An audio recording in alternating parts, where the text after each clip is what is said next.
Oh, that's tight. That's a cool business.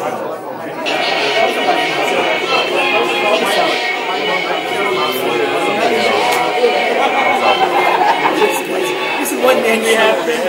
I want him to record it.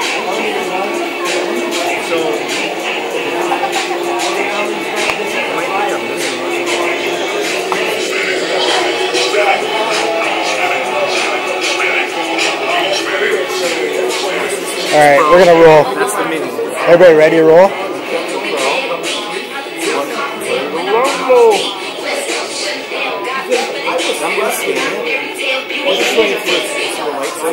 Who likes the PA system? Is that like serious or what? Not really. All right, let's get this sucker rolling. We got everybody here now, so. Anybody want to hold the handy cam? Yeah, I can do that. Just point it at me. And whoever's up here pitching.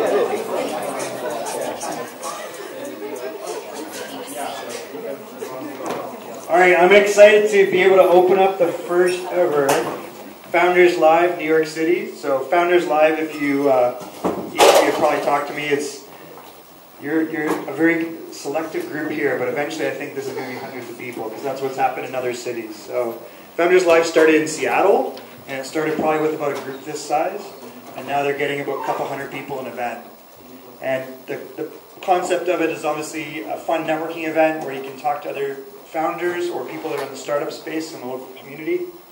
And the format is basically we got 5 companies, in this case from Silicon Alley, which I didn't know existed until Virginie told me it did, so that's amazing. That's a little while ago, right? She educated me early on.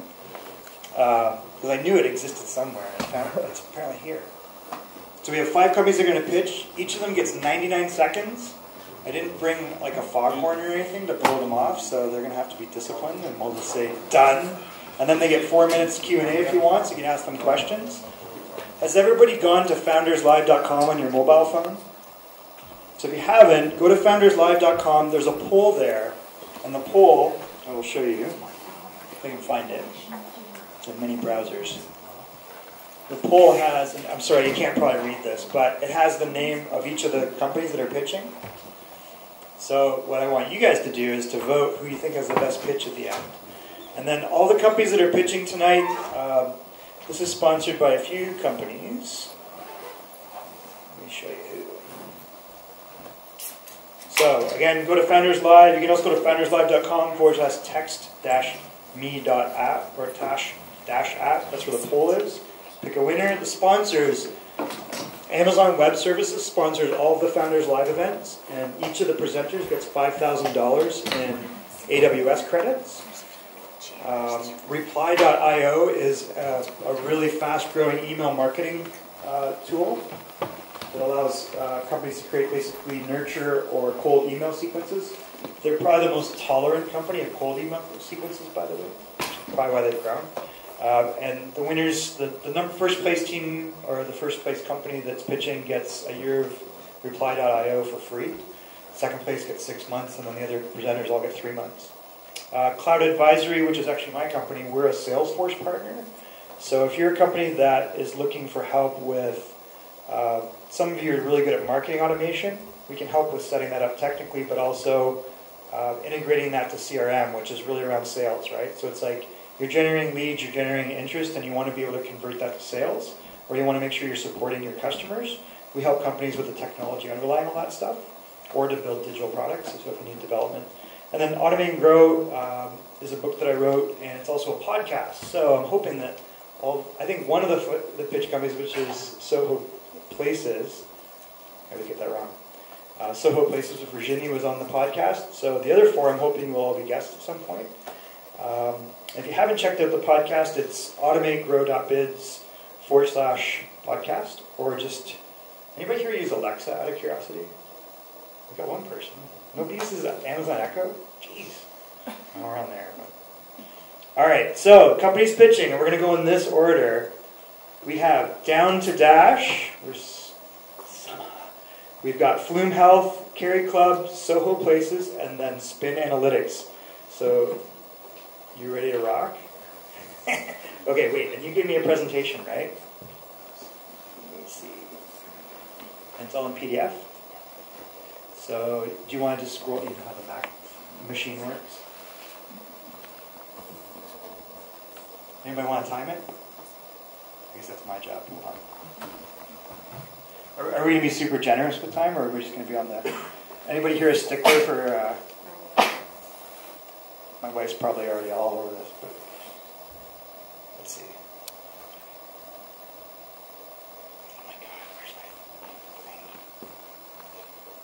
Before we start, do you think this is recording? Should be, yeah.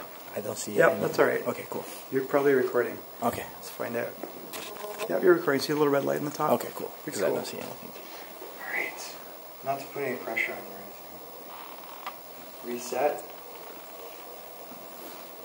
Hey guys, let's give her a hand because she's the first person in New York to present ever. Yay! DownToDash. All right, and without further ado, go for it. Okay. Hi everyone. Oh, do you want a microphone? Good evening everyone. So how many of you have ever moved into a new city? How many of you have ever wanted to play a sport or go for a trek on the weekend or play a game and your friends were busy? How many of you just generally like to meet new people? So that's like 95% of you. My co-founder and I had similar issues, which is why we created DownToDash, an app to meet people around you to do an activity together. So when we studied in the UK, and there were many times we wanted to form a group to play basketball and we couldn't find enough people. And when we moved to New York City, initially it was hard to meet new people and make friends. So we created DownToDash. And we also realized that 72% of Americans suffer from loneliness, and 88% of people who move into new cities find it difficult to meet new people and make new friends. Also, there are people with many friends, but they still find it difficult to meet people to share specific activities. So we created a solution for them. So you can post exactly what you're down to do, like work out on Thursday at 5 at this location. You can chat with people, group chat, and you can also discover events around you. And this is what this Forbes article talks about, how technology and social media has been criticized to create isolation, and we are changing that by making social media social again. Thank you. Great job. I know, but you have questions. Yeah. Anybody have questions? You have 4 minutes to answer Q&A from the audience. There's got to be some outgoing. There we go. What's the revenue model? So currently we have advertising partner packages for companies. So we offer $75, $100 and $200 packages where we offer services like, besides a post on the app, or social media promotions, a table at our event. Our interns work with them personally for promotions at their college. But that's just because we're new. In the future, this entire process will be automated, and we'll do like, kind of Facebook ads kind of thing. And also data, monetizing through data and paid accounts in the future. How do you get new users? So we have a couple of different things we do for marketing. Firstly, partnerships. So we partner with like universities, co-living spaces, and fitness centers. So we promote their events and everything, and we tell them that it'll join their community and everything. So we partner with them. So that's like marketing one way. We also have campus ambassadors. So we have around 50 ambassadors right now at different colleges who are marketing with us. And besides that, also like digital marketing, social media, Facebook, Instagram, LinkedIn, like everything. Basically, we write blog posts. So yeah, a little bit of everything. What's your background?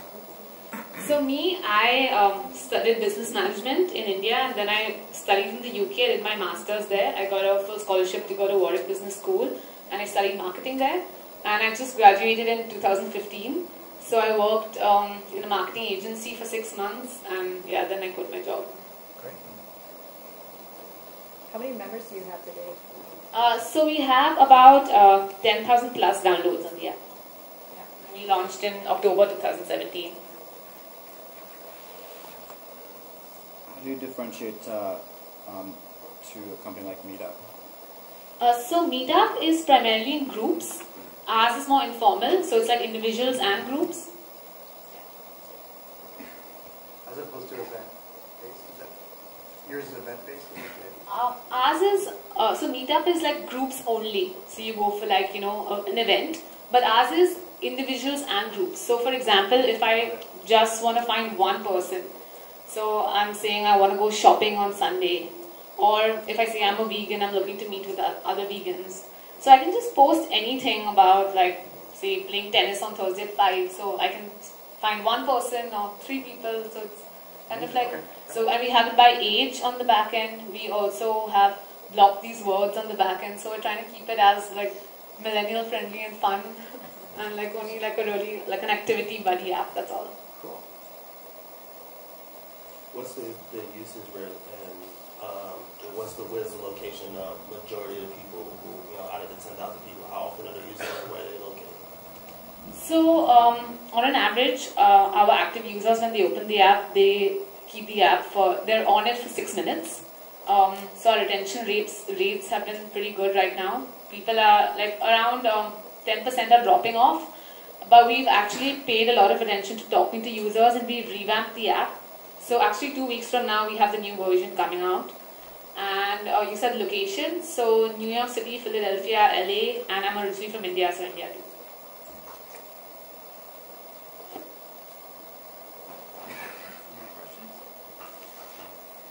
Awesome. Thank you very much.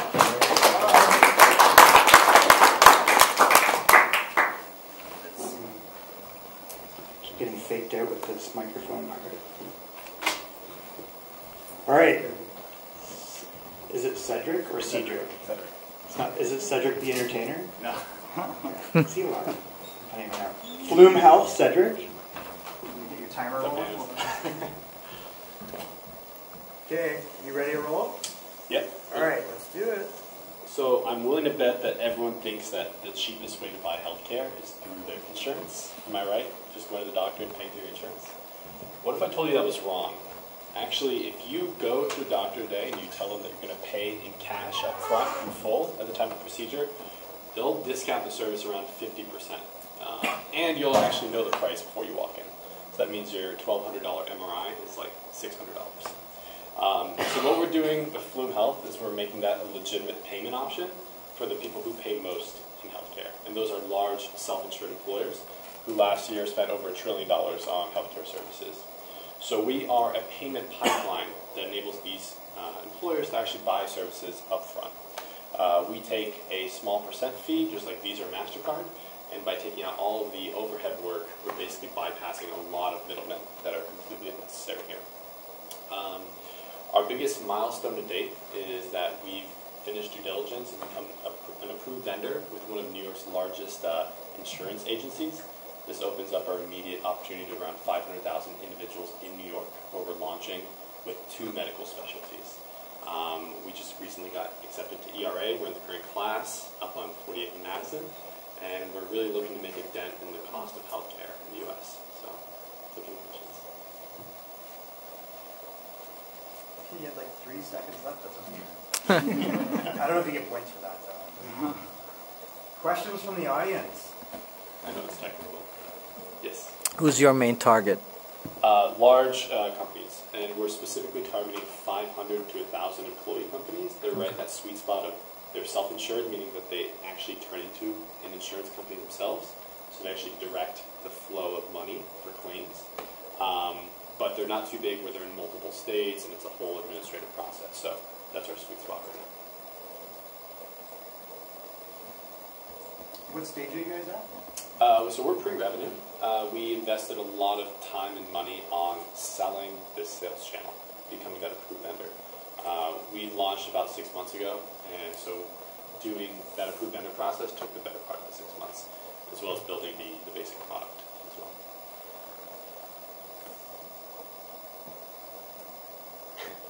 So how does it work? So does it work from my perspective, or is it the business?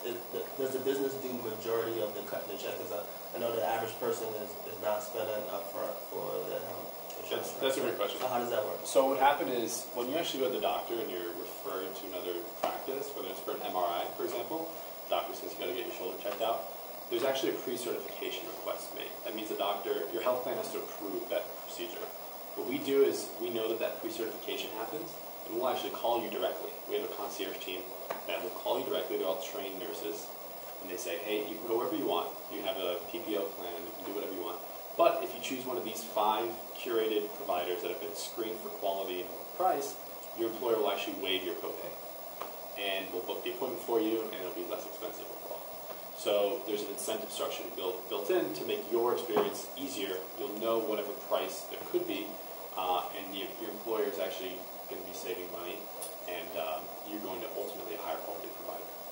So overall, your scale is based off of a customer service type of process where you have about hundreds of customer service people who basically try to get people to use that part of the service instead of spending money on the traditional people. That's exactly right. And we only make money if you actually choose the provider that we select. So there's a whole training process that our customer support people go through. But I guess our advantage is that we don't have to provide customer service all the time. It's a point solution. So it's really when you're actually seeking healthcare, that moment when you're making a care decision, then we can come in with information. If you disregard it, you disregard it. We lose the sale, but it's your prerogative. The group that we work with that does the customer support has a 70% success rate with redirecting patients. So you outsourcing that? Or? Yeah, so we initially built that entire thing ourselves. We piloted that entire product. We found a company that has the same values that we did in terms of talking to patients and like explaining things, not telling them what to do. And we figured it was easier to work with them than build out the team ourselves. Great. Thank you very much. Thank you. Thank Great you. job.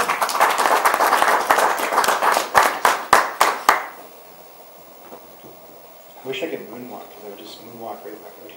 All right, so we have now, is it CariClub? Where's our presenter?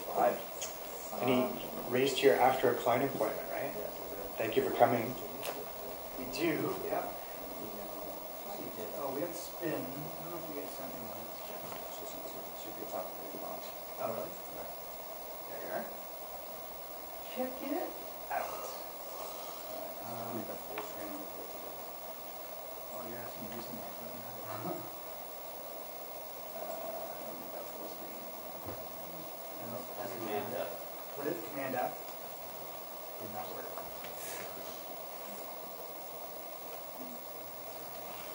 Someone did it. How did I do it? Press the green button over there on the left. Oh, that is so not. Yeah, that works. You sure? Just You can. Oh, which one? The green one? Oh, that isn't. All right, I was right. You get an extra 7 seconds for that. Those who must have 6. First row, come on in. Oh, okay. Thank you. You good? Oh, thank you. That's one of the two that's figured out my computer. All right. Ready? All right, we're good. We have it. Shall we? Do it. So, hi everyone. My name is Rod Monrose. I'm the CEO and founder of CariClub, and I'm trying to build a company that that's actually trying to make the world a better place. And this is very generic. We hear it all the time, but like fundamentally, what we're trying to do here is make it easy for corporate professionals to connect with nonprofit boards. And the companies sort of see us as an employee benefit. They offer it out to their top performers, and they're paying us to make that whole process easy. We are a platform right now, and this is an example of what your profile page would look like on CariClub. So you get to see like the causes you're interested in, and we have some wonderful AI in the background that's like helping you discover nonprofits that are like uniquely tailored to like your experience and your interests and your passions. Right now, we've been at this for a couple of years now. We have 15 clients. Most recently, we launched with, like the last 5 clients we launched with was Unilever, UBS, Deloitte, EY, and Citigroup. We're live in New York City. We're live in San Francisco and Boston. And the whole plan for this year is to kind of be in more cities because all of our clients are already there, and the nonprofits are already there because they have chapters in every city. And so that's what we're up to. How am I doing here? You're done. All right. Great job. Any questions for CariClub? So the nonprofits in your portfolio, like, do you choose them or they come to you? How does that work? In the beginning, we spent a lot of time like getting to the right nonprofits because obviously quality is important. Right now, because more of the organizations are like finding out about us, they're coming to us. So, like, we're spending very little time getting organizations across the country to find us. And yeah, it's been very helpful. Thank you. Our model, by the way, our revenue model is the companies pay anywhere from like $500 to $1,200 per employee per year. Which, if you're familiar with like the HR space in general, that does not happen. That never happens. Like, you're lucky if you get like a 2-digit like per employee fee on an annual basis. But like you know the clients that we have, they know what they're doing. Yeah. Yeah. What's your USP and like how do you differentiate yourself from your competition? So we have incumbent firms where, like, I guess a competition would be like maybe an employee volunteer management platform. We don't have direct competitors. Like, our whole niche is we focus on early to mid-career professionals. When you look at the landscape of nonprofit boards, which is like what we specialize in, like placing employees on those boards,